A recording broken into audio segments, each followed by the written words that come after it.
Okay, guys, so I'm in my son's room right now, just taking a break from all the noise in the kitchen. My son is playing Christian music. You probably can hear it while he's cooking.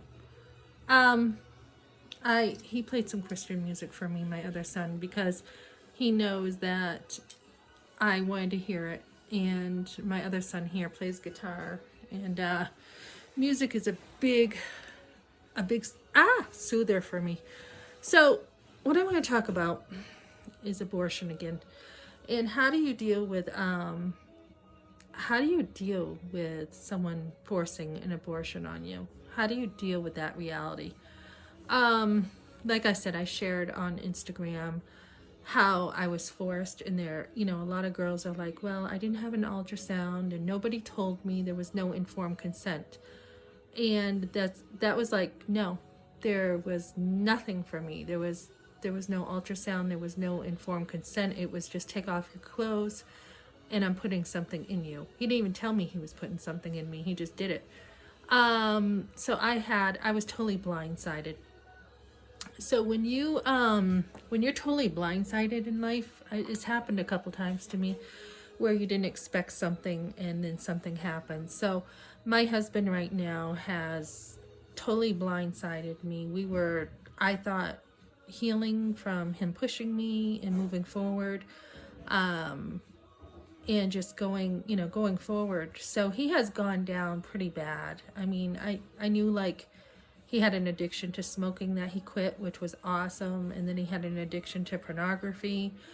And I think that is like an underlying problem right here, because he's trashing his wife right now. And he just left with no reason why, no nothing. I mean, I said the other night, he's like, why did you say good riddance? And I'm like, why do you care if I say good riddance?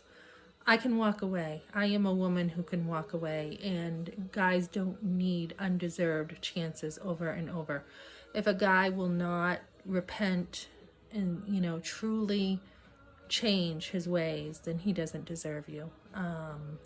So he really did say he felt awful about pushing me. He was very sorrowful about it, and I had forgiven him, but now he's trashing me in other ways where he just totally left us.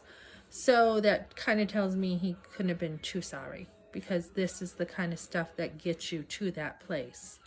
So when you're blindsided, and I felt myself go down a little bit like an hour ago, I'm like, Melissa, your joy is starting to go down. Why is that? And I was sending him an email about stuff about how, pornography is evil. Okay, it's just evil. You're objectifying someone.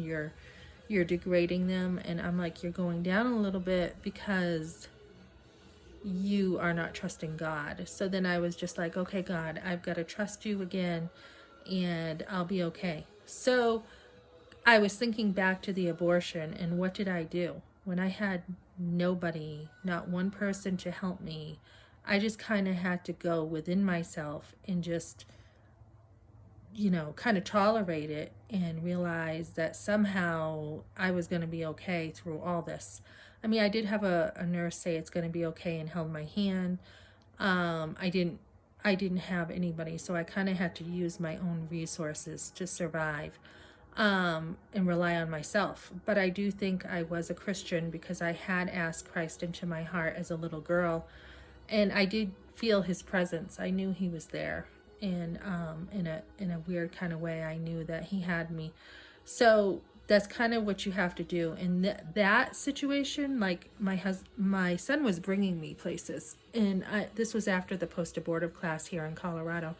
I started panicking with his driving, and I've never panicked with people's driving. Like, I was starting to panic, and that was another post-traumatic stress thing with my mom, who used to drive like crazy, and I used to, not like her driving. But so now with this situation of my husband leaving and feeling helpless, I just felt again that helplessness come up from the whole abortion thing. So I am relating the two together, and I'm like, you remember, you had to trust God. You had to walk home. You had to just kind of take it and take it and take it. And you're not supposed to take stuff that's wrong like that. I mean, Christ took the cross, but we're not called to take something like that that's wrong. He was in his Father's will when he took that. This was not God's will, taking an abortion.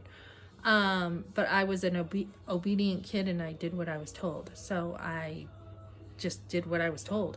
So kind of the same thing here. I'm just trusting God. My husband is not in God's will right now, and I have to trust God. And that's kind of what you have to do sometimes in life.